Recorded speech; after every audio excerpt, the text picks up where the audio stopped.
आज का दिन मेरे लिए बहुत ज़्यादा ख़ास था क्योंकि ये मेरी शादी का दिन था। लाल रंग का शरारा पहने हुए मैं बहुत खूबसूरत नजर आ रही थी। सबने मेरी जी खोलकर तारीफ की थी।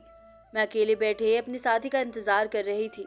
मेरे दिल में हज़ारों अरमान थे, हर लड़की की तरह मैं भी एक खूबसूरत और अच्छी ज़िंदगी के ख्वाब देख रही थी।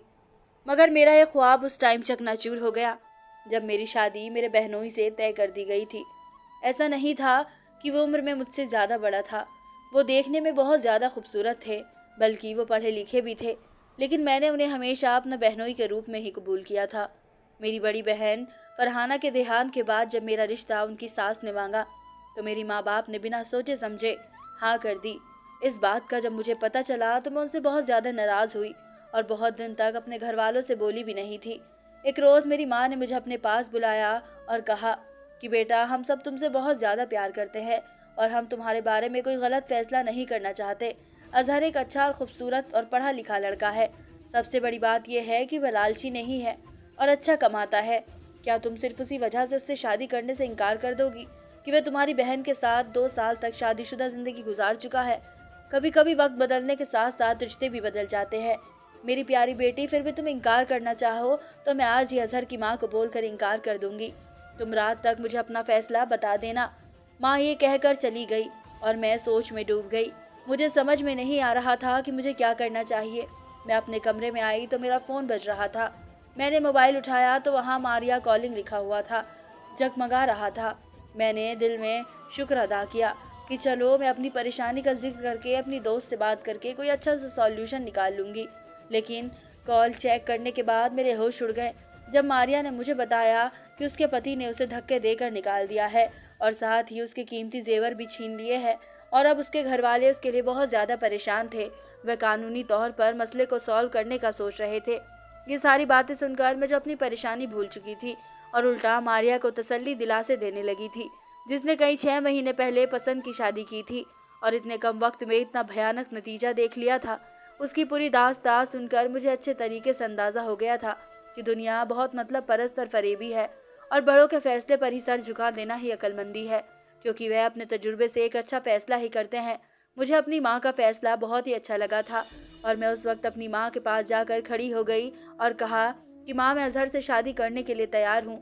माँ किचन में खाना पका रही थी। मेरे मुंह से अल्फाज सुनकर हैरान और खुश हो गई थी। साथ ही उन्होंने मुझे गले लगाकर मुझे बहुत ज़्यादा प्यार किया और दुआएं दी। माँ को खुश देखकर मेरा दिल भी खुश हो गया था। दीदी को हमेशा मैं शादी के बाद खुश और सजे सवरे ही देखी थी, जिसकी वजह से मेरे दिल में कोई डर नहीं था। अपनी शादी के बाद पहली बार मैंने उनके कमरे में दुल्हन के रूप में कदम रखा तो दीवार पर लगी अपनी बहन की तस्वीर पर नजर पड़ते ही मैं उसके करीब आई और बोली, मेरी प्यारी बहन, तुम इतनी जल्दी इस दुनिया से मुंह मोड़ गई हो। मुझे तो ऐसा महसूस होता है कि जैसे कि तुम अपनी सारी खुशियाँ मेरी ही झोली में डालने के लिए आई थी। ये कहकर एक प्यार भनी नजर उसकी तस्वीर पर डालने के बाद मैं आकर बेड पर बैठ गई और अब मुझे अजहर का इंतज़ार था। आने वाले हर लम्हे का सोचकर मैं शर्म से सिमट रही थी। उसी वक्त दरवाजे की कुंडी घूमने की आवाज़ आई और मैं नज़र झुकाकर घूंघट गिरा लिया। अजहर मेरे बेड के करीब आए और जिस तरीके से अंदर वे दाखिल हुए थे उस तरीके से खामोशी से वापस भी चले गए थे। दरवाज़ा बंद होने की आवाज़ सुनकर मैं हैरान होकर अपना चेहरा बाहर निकाल कर देखा तो ये देखकर हैरान रह गई थी कि सामने लगी मेरी दीदी की तस्वीर वहाँ से हटी हुई थी।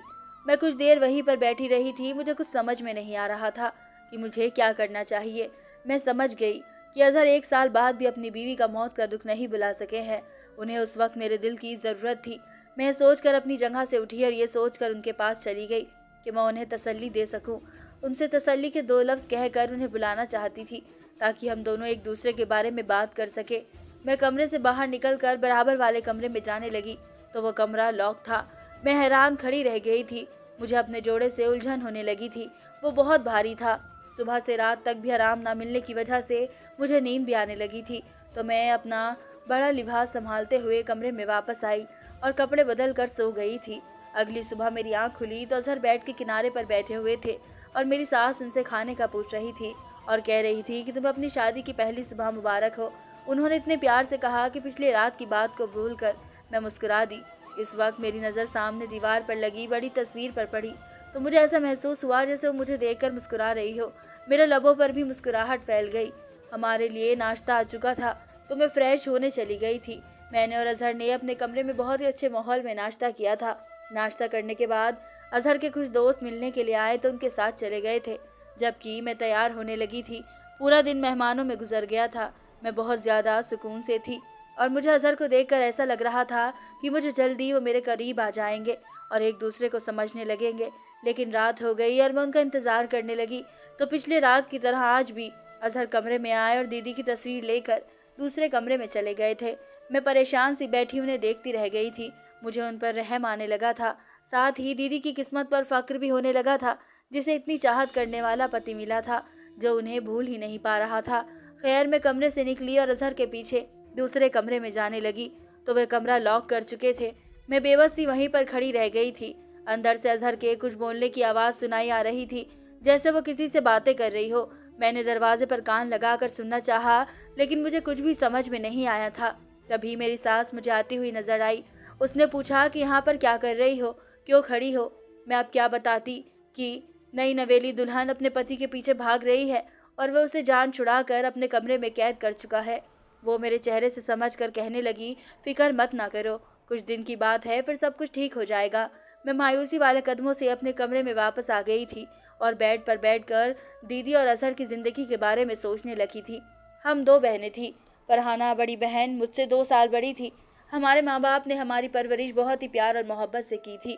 जुबान से कोई फरमाइश करने की देर होती और वो पूरा कर देते थे। वरना दीदी की पढ़ाई का सिलसिला मुकम्मल हुआ तो उनके लिए अच्छे से रिश्ते आने लगे। लेकिन हमारे माँ बाप इस मामले में किसी किस्म की ज़बरदस्ती नहीं चाहते थे, तो उन्होंने एक फ़ैसला करने का हक दीदी को दे रखा था। जब मेरी माँ के दोस्त के बेटे अजहर का रिश्ता आया तो माँ बहुत ज़्यादा खुश हो गई और उनकी खुशी देखकर दीदी ने हाँ कर दी थी, क्योंकि अजहर माँ को बहुत ज़्यादा पसंद थे और अजहर ने खुद फरहाना दीदी को एक शादी में देखकर पसंद किया था। मैं उनकी शादी को बहुत ही ज़्यादा एंजॉय की थी। इकलौती साली होने की वजह से मुझे खास अहमियत हासिल हुई थी। मैंने अक्सर अपनी दीदी को एक अजीब सी कशमकश में देखा था। ख़ास तौर पर जब मैं उनके घर पर रहने आती तो वह रात को कई कई घंटे घर से बाहर सैर करती रहती थी। मैं जब भी उनसे वजह जाननी चाहती तो हंसकर टाल देती थी और कह देती थी कि बस यूं ही कमरे में दिल घबरा रहा था और इसी वजह से बाहर आ गई हूँ। इस बात का जिक्र मैंने एक बार अपनी माँ से भी किया था तो वह भी हंसकर बोली कि पगली, उनके घर में एडजस्ट होने में कुछ वक्त तो लगता है।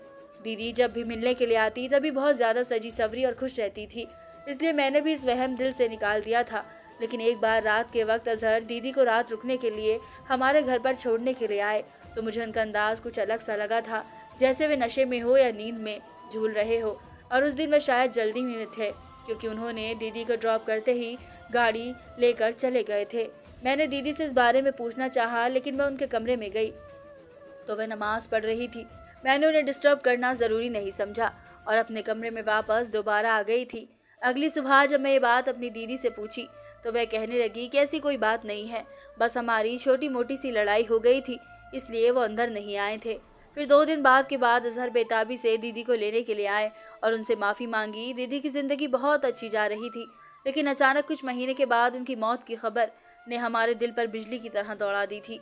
सास ने कहा था कि बाजी को एकदम से सीने में दर्द उठा था, शायद हार्ट अटैक था, जिस वजह से उनकी मौत भी हो गई थी और हमारा इसके ऊपर बहुत बड़ा असर पड़ा था।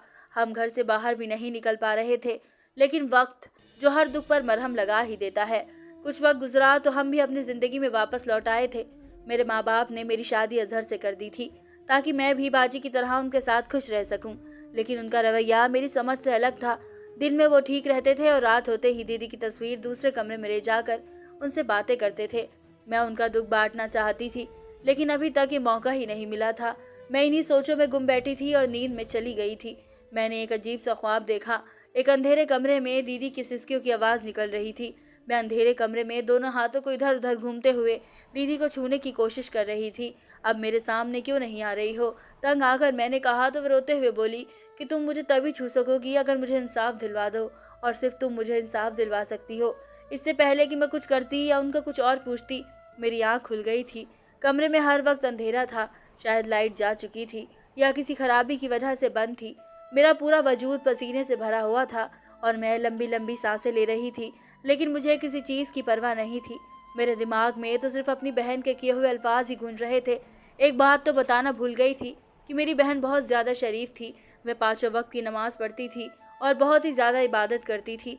अगली सुबह अजहर के बाहर जाने के बाद मैं टहलते हुए बाहर वाले कमरे में आ गई थी। मैं देखना चाहती थी कि वहाँ पर क्या है। उस कमरे में एक सोफा सेट और एक अलमारी के सिवा कोई दूसरा सामान नहीं था। मैं अलमारी खोली तो कुछ दवाइयों के खाली पेपर्स मेरी निगाह पड़ी और मैंने उन्हें पलट पलट कर देखा। वो शायद दीदी की दवाइयाँ थी, क्योंकि मैं अक्सर उनके बैग में देखा करती थी। पहले तो मैंने ध्यान नहीं दिया, लेकिन उस दवा का नाम पढ़कर मैं चौंक चुकी थी। मैं सोची कि मैं कोई गलत नाम पढ़ ली हूँ, तो रैपर में वहाँ पर रखकर अलमारी बंद करने लगी तो एक छोटा सा शॉपिंग बैग में ऊपर वाली दराज से मेरे कदमों में आकर गिरा। मैंने उसे उठाकर देखा तो इसमें नशे वाली दवा से वो भरा हुआ था। मुझे बहुत ज़्यादा हैरत हुई और मैंने वो बैग वहाँ से उठाया और चुपके से अपने कमरे में लेकर आ गई। शाम हुई तो अजहर बेचैन से इधर उधर टाइम में लगे थे, जैसे उनकी कोई कीमती चीज़ गुम हो गई हो। मैं उनकी बेचैनी महसूस करने लगी, लेकिन मैं साफ नज़रअंदाज कर गई, क्योंकि अगर वे कोई नशे वाली चीज़ इस्तेमाल करते थे तो वह एक अच्छी बात नहीं थी और ये अच्छी बीवी होने के नाते मुझे उनकी आदत ख़त्म करनी थी। शायद इसके लिए दीदी ने उनकी दवाइयाँ अपने बैग में रख ली थी कि उन्हें खाने की आदत छुड़ा सके। मैं जानती थी कि उनकी पसंदीदा डिश छोले चावल थी। मैं बनाने के लिए चली गई, क्योंकि मैंने सुन रखा था कि मर्द के दिल का रास्ता खाने से होकर गुजरता है, तो मैं इस बात पर अमल करते हुए अजहर का दिल देखना चाहती थी। दीदी भी अजहर का मुंह बेहतर करने के लिए उनके पसंद का खाना बना लिया करती थी। मैंने खाना बनाने के बाद नौकरानी से टेबल सेट कराया और हम डिनर करने लगे। अजहर को खाना बेहद पसंद आया। उन्होंने डट कर खाया और दिल तोड़ कर तारीफ की थी। क्या तुम इतना मज़ेदार खाना बनाने के लिए तोहफा लेना चाहती हो? अजहर के इस सवाल से मैं हैरान होकर उनकी तरफ देखने लगी।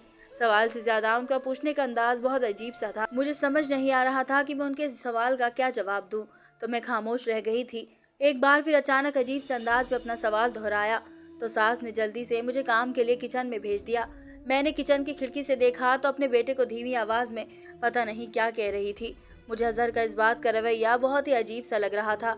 मैंने एक दिन हिम्मत करके अपने सास से बात कर उसे बताया कि आपका बेटा तो नशा करता है, फिर आपने उस जैसे आदमी के लिए मेरी ज़िंदगी तबाह क्यों की है? वो कहने लगी कि ऐसी कोई बात नहीं है, तुम्हारी बहन और उसकी बीवी की मौत के साथ मैंने उसे ऐसा कर दिया है और अपने गम को भुलाने के लिए उन चीज़ों का सेवन करने लगा है। मैं उसे समझाऊंगी। मैंने रात को फिर सोने के लिए जाकर बंद की तो बाजी की रोती हुई सूरत मेरे सामने आ गई। वह मुझे इंसाफ मांग रही थी। आखिर कैसा इंसाफ? मैं दीदी को यूं ख्वाब में तड़पता हुआ देखकर बेचैन सी हो गई थी। मेरे दिल में अजीब और गरीब ख्याल आने लगे थे।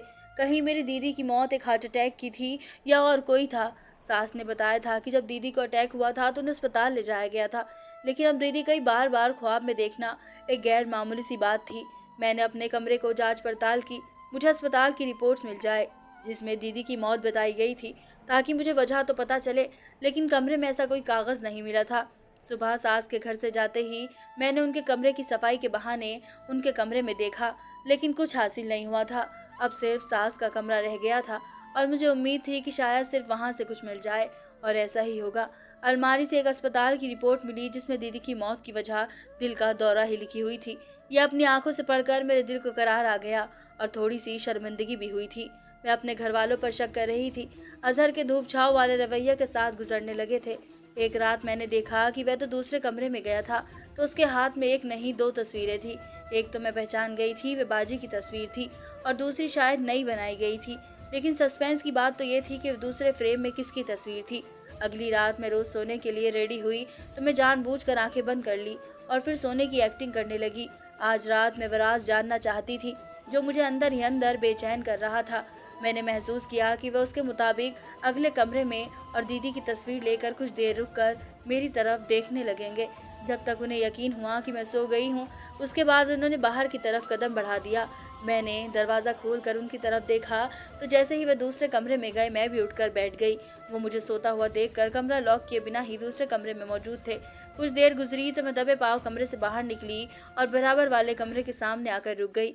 मैंने दरवाजे की कुंडी आसानी से घुमाई तो दरवाज़ा खुलता चला गया था। मैं कमरे में चुपके से झांक कर देखी तो अजहर दीदी की तस्वीर पर झुके हुए चुपके चुपके बातें कर रहा था। उनकी आंखों से आंसू बह रहे थे। उनकी आवाज़ मुझे साफ सुनाई आ रही थी। मेरी प्यारी शहजादी, तुम दूसरी दुनिया में कितना वक्त अकेलापन महसूस करती होगी। मैं तुम्हें उदास नहीं देख सकता हूँ और मैं बहुत जल्दी तुम्हारी तन्हाई दूर करने वाला हूँ। तुम्हारे कमरे की बराबर वाली को मैं पसंद कर चुका हूँ, बस तुम थोड़ा सा इंतज़ार करो। ये कहकर अजहर ने दूसरी तस्वीर अपने गोद में उठाकर दीदी की तस्वीर के साथ मिलाकर रख दी थी। वह दोनों तस्वीर को साथ मिलाकर और भी न जाने क्या क्या कह रहे थे। वो तस्वीर तो मुझे नजर नहीं आई थी, लेकिन उसकी दिल दहलाने वाली बातें सुनकर मेरे कदमों से जमीन निकल गई थी। मैं उल्टे कदम अपने कमरे में वापस आई और बेड पर बैठकर लंबे लंबे सांस लेने लगी। मुझे ऐसा महसूस हो रहा था कि मैं मीलों का सफर तय कर कर आई हूँ। मैं बिस्तर पर लेटकर सोने की कोशिश करने लगी। हजार खुशी का सोच रही थी, बाजी के पास जाने का सोच रही थी। बाजी के साथ शायद दूसरी तस्वीर से अजहर की थी। मुझे अजहर को उस जगह पर पहुंचने से पहले रोकना था। सोचते सोचते काफी देर बाद मेरी आंख लग गई और दीदी की रोती हुई आवाज में फिर मेरी तरफ ध्यान खींचा। वे यही कह रही थी। मैंने ख्वाब में उनसे इंसाफ दिलवाने का वादा किया तो मुस्कुराने लगी और उठकर अचानक मैं बैठ गई और बहुत ज्यादा उलझ गई थी। अब मैं हर सूरत अपना वादा निभाना चाहती थी और मुझे ये नहीं पता था कि मुझे कैसे करना है। तो मैं रात के आधे पहर उठकर हालात का जायजा लेने लगी। मैंने उठकर दूसरे कमरे में जाकर कुछ और जानना चाहा, लेकिन वहां पर अंधेरा ही था। अजहर शायद लाइट बंद कर सो चुके थे। अगले दिन मेरी आंख देर से खुली। मैं उठी और अलमारी से अपने कपड़े निकालने लगी तो वहां से नशे वाला बैग गायब था। मैं सर थाम कर रह गई थी। मेरे दिमाग में ख्याल आया, मैं दूसरे कमरे में गई ताकि मैं अलमारी चेक कर सकूं, लेकिन अलमारी की चाबियां गायब थी और वहां के बंद दरवाजे मेरा मुंह चुरा रहे थे। यकीनन अजहर ने एक कार्यवाही दिखाई थी और उस नशे के असर से वह बाजी के पास जाने का प्लान बना रहा था। मैं मायूस सी कमरे से निकली तो मेरी सास परेशान से कमरे में आ गई और कहने लगी कि बेटा, अजहर की तबीयत थोड़ी सही सी नहीं लग रही है, मुझे डॉक्टर को कॉल करनी है, तो मुझे अपना फ़ोन दे दो। क्या मेरे फ़ोन का रिचार्ज खत्म हो चुका है? जब मैंने सास को फ़ोन लगा कर दिया तो गलती से रिकॉर्डिंग का बटन मेरे हाथ से दब गया। गैर इरादे तौर पर एक इत्तेफाक था। मेरी सास मोबाइल लेकर दूसरी तरफ जाकर बात करने लगी। रात को अजहर काफ़ी देर तक घर पर आए थे। आज वो बहुत ज़्यादा खुश नज़र आ रहे थे। मैंने सोच लिया था कि अब मैं बस अजहर को प्यार से अपनी तरफ करना चाहती हूँ ताकि मैं उनका प्यार जीत सकूँ, जिससे मैं और सास अच्छी ज़िंदगी गुजार सके। वह मेरी तरफ देखकर मुस्कुराई तो मैं खाने के लिए पूछ ली। उनके हाथ में एक पिज्ज़ा था। उन्होंने वो मेरी तरफ बढ़ाया और बोले कि ये मैं खास तुम्हारे लिए बनवा कर लेकर आया हूँ। मैं पिज़्ज़ा उनसे हाथ से ले लिया। मुझे बहुत ज़्यादा भूख महसूस हो रही थी और वैसे भी मैं पिज़्ज़े की बहुत ज़्यादा दीवानी थी। अजहर दीदी की तस्वीर लेकर दूसरे कमरे में चले गए, जबकि मैं पिज़्ज़ा और मोबाइल हाथ में लेकर बेड पर बैठ गई। मैं मोबाइल पर अपने पसंदीदा नाटक की रिकॉर्डिंग निकालना चाह रही थी कि मेरी नज़र सुबह वाले रिकॉर्डिंग कॉल पर पड़ी। मैं सुनना तो नहीं चाहती थी, लेकिन मगर जो सास ने काफ़ी देर तक बातें करती रही थी तो मैंने सोचा कि सुनूं कि डॉक्टर से ऐसी क्या बात खास हुई है। मैंने कॉल प्ले की तो मैं सुनकर हैरान रह गई थी। बल्कि हैरानी तो मुझे सास पर भी हुई तो मेरे होश उड़ गए। सास कह रही थी कि डॉक्टर साहब, आपकी दवाई तो सर पर उल्टा असर कर रही है। मेरी बड़ी बहू की जान लेने के बाद वह छोटी को मारने की प्लानिंग कर रहा है। लाखों रुपए खर्च करने के बावजूद भी आपके इलाज का उल्टा असर हो रहा है। मेहरबानी करके मेरा पैसा वापस कर दो, वरना अच्छा नहीं होगा। ये मेरी सास की आवाज़ थी जो किसी डॉक्टर से बात करते हुए उसे धमकी दे रही थी, जिसके जवाब में दूसरी तरफ से आवाज़ आई और वो जवाब दे रहा था कि मत बोलिए सलमा साहब, मैं इस बात से अच्छी तरह वाकिफ़ हूँ कि आपका बेटा एक दिमागी तौर पर मरीज होने के बाद एक कातिल भी है, जिसने अपनी बीवी का कत्ल किया है। अच्छा होगा कि आप मुझसे तमीज़ से बात करो, वरना ये राज बाहर भी हो सकता है। ज़रा हौसला रखो और हाँ, मेरी दवा ज़रूर याद से ले लीजिएगा। मैं दवाई में तब्दीली कर दूंगा, सब कुछ ठीक हो जाएगा। वे दोनों बातें कर रहे थे, लेकिन इतना सुनने के बाद मैं तो कुछ सुनाने के लायक ही नहीं रही थी। मेरा तो सदमे के मारे बुरा हाल था। मुझे मालूम हुआ कि मेरी बहन ख्वाब में आकर किस इंसाफ को बोल रही है। मैंने मोबाइल को बेड पर रखा और दरवाज़ा बंद करने के लिए उठी तो अजहर बेचैनी से सामने खड़े थे। तुम सोई नहीं हो? उसने अपनी गहरे लहजे में मेरी नज़र पर जमा कहरा तो खुद को संभाल कर बोली कि बस सोने जा रही हूँ। उसने फिर सवाल किया कि तुम क्या पिज़्ज़ा खा चुकी हो? मैंने बोला हाँ, बहुत ज़्यादा मज़ेदार था। ये सुनकर उसका चेहरा खिल गया और वापस अपने कमरे में चला गया। मैं अपने कमरे का दरवाज़ा बंद किया और साथ ही मेरा दर्द खत्म हो गया और मैं फूट फूट कर रोने लगी। बहुत देर के बाद, यूं ही रोने के बाद मेरे अंदर हिम्मत आई और उठकर हैरान हो गया। मैं अपनी सास की कॉल रिकॉर्डिंग और जहर वाला पिज़्ज़ा पुलिस के हवाले कर दी, जिसकी वजह से पुलिस ने बहुत ज़्यादा खातिरदारी की और अपने साथ ले गई। उनका केस अदालत में चला और अजहर को पागलखाने भेज दिया गया। अजहर दिमागी तौर पर मरीज था जो खूबसूरत लड़कियों से मोहब्बत करता था, फिर उन्हें मार देता था। डॉक्टर के साथ मिलकर मेरी सास को भी 10 साल की सज़ा सुनाई गई थी। धन्यवाद दोस्तों।